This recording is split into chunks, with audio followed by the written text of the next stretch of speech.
What would happen if everyone on the planet had one wish and they could wish for anything? What would you wish for? Our story begins in the Lantwick bar as we overhear some conversations between the bar owner Mr. Williams and a young boy named Robbie, whose birthday happens to be today. Robbie is with his dad, who is blackout drunk. We meet our next set of friends over by the stage while they're setting up to perform. Brian, Alex and Daisy are in a band named Bada Bangs and they happen to be performing in the bar today. In walks some Chinese tourists that look lost. The man is named Wang and he's travelling with his wife, and they happened upon the bar by accident looking for directions, but they're having trouble with the language barrier until Mr. Williams appears and can surprisingly speak fluent Mandarin. Robbie is shocked that he can understand them, but Mr. Williams explains that he's been alive for a very long time. That bit's very important. Alex and Daisy are out back chatting when Alex suddenly admits his feelings for Daisy out of nowhere. Push, madame, push! Daisy is standoffish about this big bombshell he just sprung on her. C'est au jeu non parfait. Boo, vraiment, boo. Bonjour, bonjour, bonjour, bonjour. Hello. It is a great pleasure to meet you. Every person on earth now has a genie. You will receive one wish, not three. One. What the fuck? Brian shouts in confusion. You may wish for anything you like. Is this real? Mutters Robbie. Be careful what you wish for your intention will be reflected in how it is fulfilled. The first 8 seconds. The population of genies and humans are still intact. I wish that no wish made outside this bar can affect this bar or anyone or anything inside of it. Done. Enjoy the show. And poof, the little genie was gone forever. What the actual fuck? The first 8 minutes. Now we're starting to see a big drop off. 1 million in 8 minutes already. Buckle the fuck up.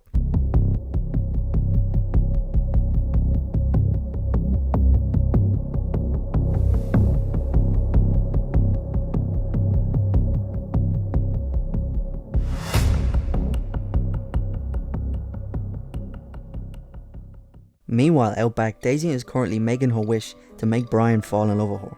So she walks back inside the bar and Brian is the exact same. No changes.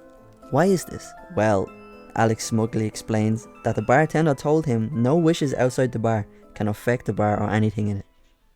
They take a look outside at their new world and well, just look for yourself.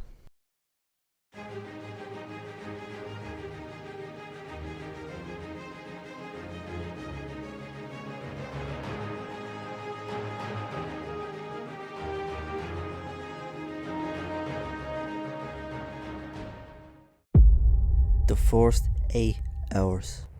The population is rapidly declining at an alarming rate, and the earth is a fucking ice cream. Chaos is the new normal. Mr. Williams realizes that they're gonna be there for quite some time and gets ready for the apocalypse in style. The President of America immediately wished for America's supremacy over the entire world, because of course he did. He's American. Well, his assistant did anyway. He kept his wish. So he gets on the phone with North Korea just to test it out. But Mr. Kim started shouting demands back because it turns out he wished for the exact same thing, so the wishes cancelled each other out. The genies explained that if someone wishes for world peace and then someone else wishes for the zombie apocalypse, they sort of just cancel each other out because they're not that big on stuff that reflects on the entire world unless it's funny. Exhibit A, the ice cream earth. The guys at the bar are just sitting back and witnessing the end of the world unfold right in front of them. Robbie's dad is in the toilet sobering up and he realises that he hasn't been a good dad to Robbie, and now he has the chance to fix where it all went wrong. I wish. Mom! Robbie screams. His mom is back from the dead. Hi Robbie, I missed you. Happy birthday, kiddo. Mr. Wang is ready to wish. He's decided. I wish to become whatever I need to be able to protect anyone I am with.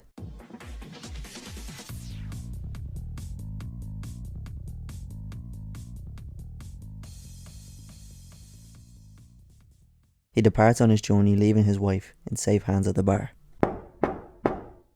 Hey, I'm Ernest, and this is Dorothy and Jim. Any chance a fellow could get a drink? The first 8 days. Almost half the genies are gone. Ernest Hemingway, Dorothy Parker and Jim Morrison are now just chilling at the bar. The genies explain that they are called remnants. The person who wished them into existence is gone, but they remain. We start following Mr. Wang on his journey. There's a lot of obstacles in the way, like a fucking vampire that thinks he's a big old bear can. A fight ensues and it's looking like a tough match for Wang, but in the end, he finally dispatches his foe. Meanwhile, back at the bar, Jim Morrison is busy rocking out and he suddenly explodes, and that's when the genie reveals that after a person that created them is gone, there's only a certain amount of time that they can stick around for. Robbie and his family look at each other frightened, but his mother reassures them that all that matters is that they're together again. Mr. Wang finally arrives at his destination, and we finally understand why he went through the trouble of getting there. He and his family were being blackmailed by this man to steal something for them, but on the way over, Wang realized there's nothing he can do to them now, that the world has gone to shit. I wish you were... Wang returns back to the bar after his successful mission and has something to say after his experience with the outside world. When you wish, think of the world that is, not the world that was. After hearing that speech, Robbie is ready to make his wish. His mom and dad try to talk him out of it, but he relents and makes his wish. He is now a superhero. He leaves the bar in search of a safe haven for his family. It's going to be a long and tough journey, but he can do it, with the help of some friends, that is, anyway. The age of superheroes has commenced, and what I mean by this is that everyone had the same idea as Robbie, to become a superhero or a supervillain. And during this period, Robbie picked out his superhero name, Sunman. And as it turns out, Robbie is pretty much the strongest superhero there is, because his intentions behind his wish were so pure, and everyone else just wanted powers, while he wanted to keep his loved ones safe. Robbie defeats what's left of the supervillains, and right now he's in Tokyo battling two Godzillas who are destroying the city, but it's complicated for him, because he doesn't know if they're remnants or humans that wish to be monsters, and he doesn't want to be a murderer anymore. He's doing his best, but he's not what he used to be before. He's changed. All of his friends are suddenly crushed in front of him by an unknown villain, and he can't do anything to stop them. He goes to talk to his friend one last time, and he realizes that they're all just children. He's 11 and he's 12. Meanwhile, back at the bar, Alex is drunk, telling Mr. Williams how much he loves him, when Mr. Williams reveals that he is in fact a genie. The last genie, to be precise. He explains that genies show up from time to time when the world gets too full of want, and there's not enough room for it all. When everyone wants something, nobody gets it. That's where the genies step in. The genies are a sort of cosmic safety valve. When the human population hits 8 billion, they show up. Everyone gets a wish, and that tends to dwindle things down pretty quickly. I had the honour of granting the very last wish in the last world, which meant I got to live here among you in the next one. And he's telling them this because he believes that someone in this bar will make the last wish. Every time this goes down, some people wish to be more than they are. They wish for their own magic. They think it will help them survive in a new world, or it's just another fantasy. In other goes round, they call themselves gods. In this cycle, it's superheroes and villains, but always, no matter the label, they end up fighting each other. It's like it's all they can think to do. I know that sounds simple. How could people be that stupid or short-sighted? Humanity is a right now sort of species. Down the road is a struggle for most of you folks to think. Most of you. Some of you though, think only about that. And that's what's coming. AKA the planners, the strategists. The superhero age is over. This is their time. The first 8 weeks.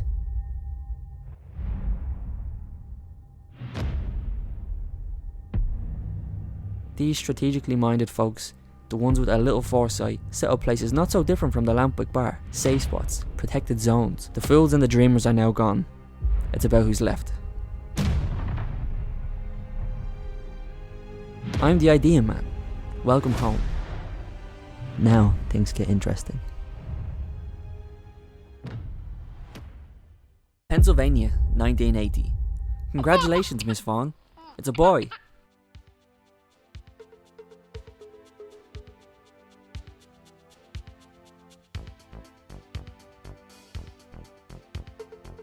Peas with milk? That's repulsive. I think that's about the worst idea I've ever heard. What the hell are you doing, Floyd? This is some kind of game? You make this up? Look, stupid. So did you. And bringing up the rear with, 4 votes for the position of class president, it's Floyd Vaughn. Thank you, Fawn. You can take a seat. Anyone else have any ideas? Oh, Floyd. I don't think this is such a good idea. Okay, that's the agenda. Any new business for the city council? Any new ideas? Ooh, pick me. Over here, me. What a surprise. Before we hear whatever wonderful brainstorm Mr. Fawn has for us, anyone else? Hello, it's a pleasure to meet you. Every person on Earth now has a genie. I wish people would believe in me. The first 8 months. Idea Man introduces himself, and so does Robbie. Idea Man says he believes in him and welcomes him to Hope Hollow. He explains that about 45% of the people here still have genies, and it's wish proof too. Robbie wants to bring his parents, but he has to earn it first. The world around the bar is completely desolate. It's a toxic, radioactive wasteland out there. The gang are getting bored of living in the bar when the genies explain that you can't fix the world just yet because someone else will just wipe it clean again. You have to fix the world with the last wish, so you have no opposition to face. Lai Feng asks if her baby will have a wish, and the genie confirms that it will only have a wish when language is introduced, and then it will be able to use it. Robbie's mom is sick of the bar and tries to leave when Lai Feng goes into labour. At that exact moment, Lai Feng passes out from the blood loss. Before she can make a wish, Mr. Wang threatens everyone to use their wish or else, but in the end, the baby is delivered healthy and safe. Back at Hope Hollow, Idea Man thinks that he has come up with the perfect wish to fix the planet. I wish I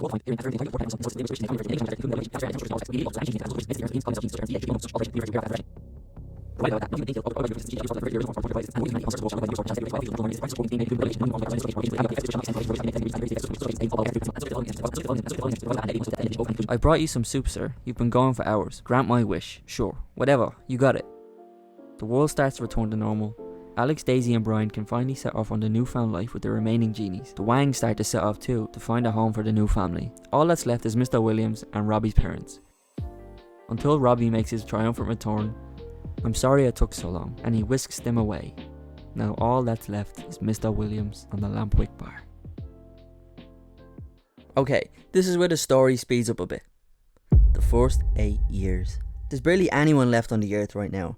Brian, Alex and Daisy are having a hard time looking for a place to live, while the Wangs have settled down in a small town in Ohio. Robbie is working for the Idea Man, while the Idea Man is quietly using Robbie's powers to attack the other havens, and Robbie's mom is worried. The band finally finds their haven and spends 6 years of their life there.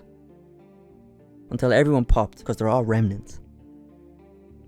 Robbie is a military leader now, leading a war against Dougland, another haven.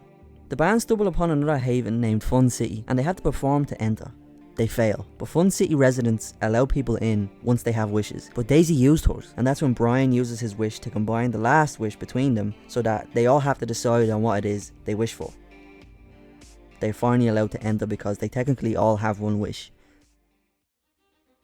The Wangs find themselves travelling the world in search of a new haven for their daughter. They land at a haven called El Futuro, where the wishes of children cannot be used without their parents' consent. The first 8 decades. Idea Man is trying to take down another haven named Exactitude, while the Wang's daughter is hanging out with her friends talking about how much they hate their lives because they can't use their wish yet. Robbie's mom and dad are at home when fatality strikes. Robbie's dad is dead. You know what that means for his mom. That's when she runs to her son to tell him the news and lets all her feelings out at once about the Idea Man. She can see through his wish to be believed in because she's a remnant. You don't have to be Sun Man anymore. I love you. Whatever this life was, it was worth. Robbie is distraught. 2 parents in 1 day. Idea Man is chilling when his genies start to disappear. He has them set to automatically counter any wish used against Hope Haven. They're under attack. Wishes are flying everywhere. The attack is heavy. Until finally, silence. It's over. Congratulations. Idea Man wishes for everyone in Exactitude to be stupid, but remember what it's like to be smart. Brian is dead now, and there's only 2 who remain in the band. The children of El Futuro revolt, and they all leave to use their wishes as they please, including the Wang's daughter, but disaster instantly strikes because they were the last wishes remaining in the haven. It's Idea Man and Robbie. But Robbie has finally had it with Idea Man, and meanwhile on the ground the Wangs are under attack when Lai Feng uses her wish for her daughter to survive, and they finally succumb to their wounds. Robbie snaps out of the Idea Man's trance and finally eliminates him from the playing field. He's about to make a wish until he can't breathe anymore. Good luck. Robbie meets the Wang's daughter Betty and reminisces on the past and promises to keep her safe. Alex has passed, leaving only Daisy left. The wish is now hers alone. Year 80. Robbie is laid to rest while Betty mourns, and she decides for once in her life she's going to live freely, so she travels, and then travels even some more. The last 8 centuries. 800 years ago before the present, just 2 genies left, 12,000 AD. It's Mr. Williams. He travels the world living as an immortal, in search of a perfect wish. He loves. He kills. Time was running out, so he had to create the Black Plague to give him more time until the population hit 8 billion again. He discovered remorse, but he also discovered power. They destroyed his body, but yet he lived. He's the reason for the tale of Dracula. He discovers hard work, self-improvement, art. He discovers what it's like to have a family. Quite a few times, might I add, until he finally landed in a small spot in Michigan. And if you want to watch the world, I've got a piece of advice for you. Open a bar. As time progressed, centuries passed. Mr. Williams can feel it coming. Daisy and Mr. Williams are in the lampwick reminiscing on the good times and the bad. He asks what she's been up to. Well, she explains that she's been everywhere and anywhere, and that because of the law of unintended consequences with the wish with Alex and Brian, the one that they made, it accidentally made her immortal until she could make her final wish. So Daisy asks, did you ever find a perfect wish? He did, but it's not his place to wish, if he's not human after all. The first 8 centuries. There's only 3 genies left. In walks Betty in her father's armour. She's here to collect the last wish. So the last 2 wishes in the same place, back where it all started 800 years ago. She's still alive because her mother's wish for her to survive, and her father wished to save his family, and that's why his armour is still here. She decided that she would make the last wish, so she went hunting for genies until she could have the last one. But she comes to the realization that she never actually knew the world before G-Day. She was born in this bar, so she uses her last wish in a noble way, leaving everything down to Daisy. Coming to terms that they will both die, Daisy is ready to do it. And she definitely doesn't want to get any older. Will comforts the last genie. He needs to get ready to live among the humans, but first he has a job to do. As the last genie prepares, he shows what genies truly look like, their true form. She's ready. I wish for love, but this time not just for me. I wish that everyone would love the way they want to be loved. Perfect. The next 8 seconds. Human population 8 billion. Genie population 0.